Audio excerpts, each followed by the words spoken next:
It is mid-2024 and Kinetech just finished shooting a suspense horror movie called The Gatekeeper. The following film documents the lights and techniques I used to achieve the look I was after. First off, I designed the look. I started with the lead actress. This was a very demanding role, as she will be in almost every frame of the movie. We went through all 8 makeup and hair sets for the 8 script days of the movie and documented her best light. I did this with one MC light and moved it around her face to see what looked best. There were many scenes in the movie where she looked a mess. I wanted her still to look attractive, even when she was made up to look haggard.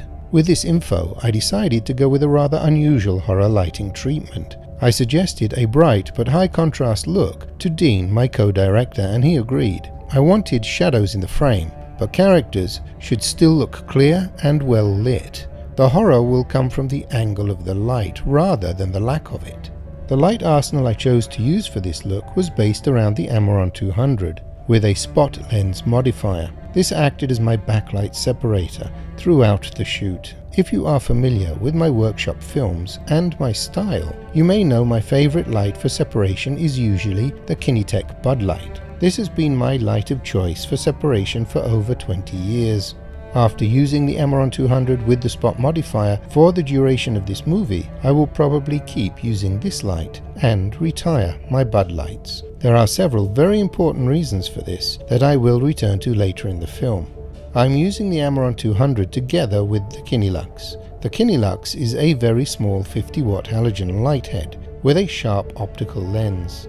I designed and built this light in the late 80s for shooting detailed product shots in commercials. At the time, there were no very small, controllable lighting equivalents, and it took several years after I manufactured the Kinelux before the introduction of the Dido light, which is the closest commonly available equivalent. I am using Kinelux more and more for backlight and even key light as cameras become more and more light sensitive.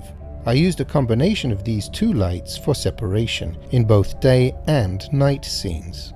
The Amaron I have can output a 5600 Kelvin as well as 3200 Kelvin, but it can't output both at the same time. I was using the Amaron 200 on my subjects, usually set to 4200 Kelvin, and the tungsten Kinelux to separate props and furniture. There was a lot of wood in the set, and the co-star of the movie was a wooden cabinet. To bring out the warmth of the wood, I used the tungsten Kinelux. To lighten the color and soften the skin texture, I used the LED Amaron. My main key light ended up being the Aperture 300 and 600 with an array of different modifiers.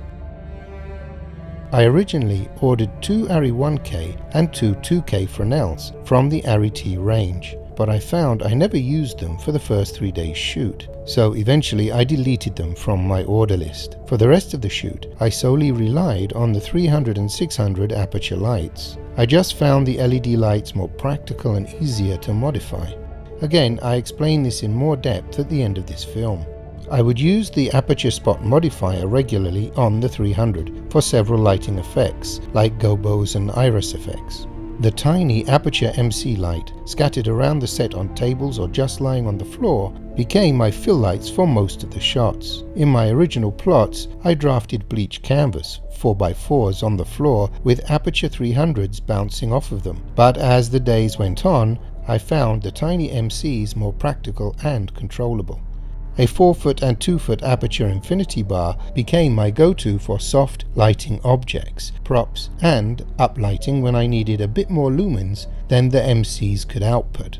The 4-foot came in very useful in the car for this setup. That was generally it. I also used 3 Kinetech tungsten oblongs for specific direct light detailing on objects and lighting in tight areas. I also designed and manufactured these in the late 80s for controlling light for tight product shots when I was mostly shooting commercials. But again, I find I am using small lights more and more for live action, the more sensitive modern sensors become. Oblongs are designed to project an adjustable defined strip of light from a very compact head.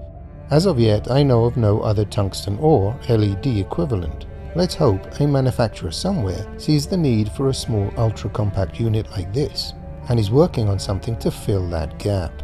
So that's my lighting order list, made up mostly of grip and modifiers, and just a few lights that saw me through the entire movie. Let's analyze a few frames, look at my plots, and point out the lights I used and why. This frame, taken in the storeroom of the antique shop, is using the triangle I used for most of the setups through the movie. This set is a returner, which means we use it for several scenes in the movie. It is a 4-wall location, actually in a fantastic antique and oriental furniture store we found in Manila. When I first saw it, I knew this was where we were going to shoot. We were originally going to set up all the interiors in Studio 8 at the ABS Studio Complex. This is where I previously shot the interiors for the movie Quezon's Game, and I have conducted many workshops in this studio. It is currently my favorite medium-sized studio, but when my producer took me to the antique shop, I knew we had to shoot here. In the shop front and the storeroom, it was exactly as I imagined it when I wrote the original spec script. It was small and hot, and really made shooting quite difficult, slowing us down quite a lot as we navigated the tight spaces. But I feel we captured an authenticity we may not have if we had shot it in the studio. As we shot 9 scenes in every corner of this set, I drafted a plot that would cover every setup, and would generally only need switching the lights on when needed and off when not. This is a shot of the reverse of this scene. First thing we did was set up a lighting grid, or waffle as we call it. I used construction shorings for this. They are like polecats but much stronger and stable, as they are designed to hold up buildings. Then the grid is connected to them with scaffolding swivel clamps or cheeseburgers. The grid was not only used for the lighting crew, it was also used by the production design team for hanging props. My separators in this shot are my strongest lights, which is the lighting theme throughout the movie. I'm using 2 Amaron 200s with spot modifiers. As I mentioned earlier, this is a fantastic combination. I kept the talent backlight at 4200 Kelvin and the camera set at 4200 Kelvin also, and the prop backlight at 3200 Kelvin.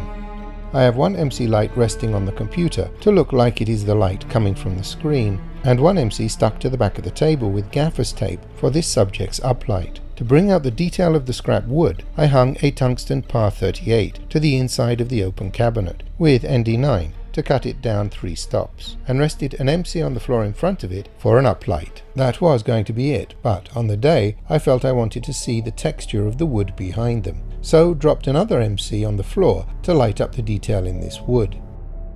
This shot was very simple, daytime in the antique store. I wanted it to look sunny, after all it is set in a tropical country, but we were shooting through the rainy season, so the sun had to be fake. Again, the door to the store was a returner, so I drafted a plot to cover all lighting scenarios, and there were several varied ones around the shop entrance. This particular shot used only 2 lights. The very subtle separator is coming from a Kenilux, just to separate his head from the dark wooden door. The sunlight was cast by an Aperture 300 with Fresnel modifier. The slash shadow was cast by a black aluminum flag. If you have been using tungsten Fresnels your entire career, as I have, it's hard to accept that an LED cob behind a Fresnel modifier can give you the same range of flood and spot with a similar quality of light. Many cinematographers I know refuse to make the change. Well, I can tell you, in my opinion, they certainly can.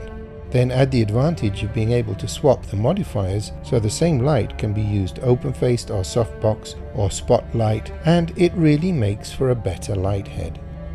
This shot was taken in an actual high-rise apartment, as I needed the height of the building to play a part in the storytelling. Thus, I needed to establish the apartment was a high-rise, other than the obvious establishing shot. This statue of a cherubim was lit by an MC resting on its base and pointing up. The bedroom itself was quite small, and it was a return, although only one other scene, so I put up a small lighting grid to minimize the downtime of the shoot. There was no corner in the room that would not be seen, so I could not use towers or shorings, so I suspended the lights from the ceiling. I did this by using screw spigots. This is another Kinetech grip solution. I designed these in the mid-80s. It was the first grip item I produced. The idea is a strong steel self-tapping screw with a sharpened punch-style tip, a nerd collar for good grip, and an array of different types of spigots that can be connected to the collar. This easily screws into wood, resulting in a very stable spigot that can go anywhere there is wood.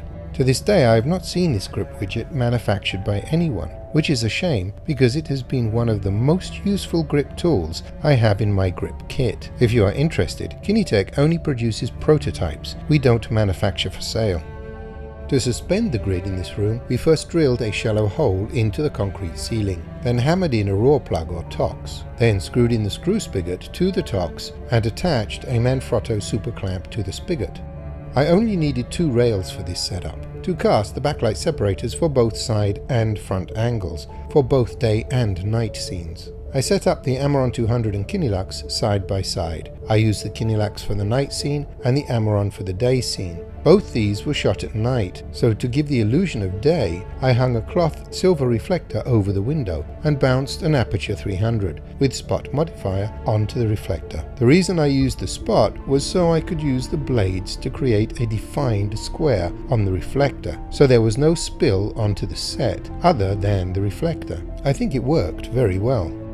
This setup is in an actual abandoned old house in the old Spanish quarter of Manila. Again, we were going to set this up in a studio, but when my production designer showed me this place as a reference, we asked ourselves why not shoot it there. It took quite a lot of work making it safe to shoot in though, including supporting the floors with shorings. Again, I used shorings in the room to support the light grid. This was the plot.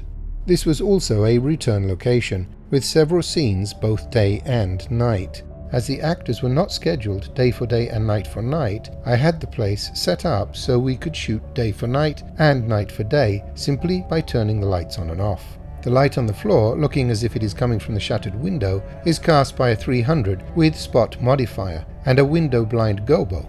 The actor in the doorway has a 300 with Fresnel modifier to cast this rim light in the reverse, and this daylight effect in the master shot. Her separator is coming from this 200 with spot modifier, and the table light and book light is coming from this Kinelux. It is also spilling onto her hair, here creating this shine. Her key light is coming from an MC stuck on the side of the table, pointing upwards. This was an afterthought and not on the original plot, as I felt we needed this under key to match the theme of the looks throughout the rest of the movie.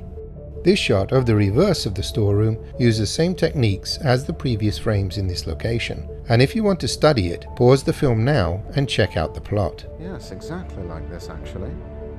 You said this came from a priest? Yeah. That's odd. I mentioned earlier that I originally ordered 4 Arri tungsten Fresnels in my lighting order form, but I decided to drop them and use the 300 and 600 LED cob lights instead. The reasons for this, I think, perfectly identify the route cinematographers are or will be taking over the next few years of our industry's evolution. The first advantage of the LED cob lights is the amount of useful modifiers each lights have. This means I can use several different light heads to achieve many different looks. Previously, I would need to order a particular light to achieve a particular look. This would increase the budget and the logistics of the shoot. I found myself ordering very few lights for this movie, but many more modifiers which are cheap and compact. Another tremendous advantage is that these lights can all work on battery. This is obviously very useful when shooting exteriors. You can place your lights anywhere without the need of running cables. They have Bluetooth control apps. This is Syllabus. It is the app I use to control both Aperture and Amaron LED lights. It offers numerous functions wirelessly to all the lights you have on the set, from dimming to color temperature to real-time color shifting and mimicking, ganging, multifunction programming, and special lighting effects like this effect called Cop Car. All the red and blue lights flashing on the set came from production lights, prompted by Syllabus. But perhaps the biggest advantage of the LED cob, in my opinion, is the low ampage draw you need to power your setups. This is a plot for the movie Quezon's Game, shot in 2019. Notice this icon here? It is for a 120 kVA generator. These things were essential for every production that used any decent amount of tungsten or HMI production lights. If I needed anything more than 40 amps to run my lights and equipment, I would have to hire a generator. These things are extremely problematic for production.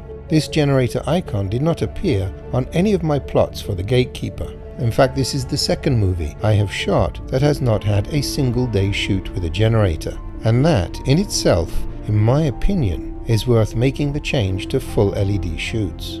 I hope this film has been useful to you.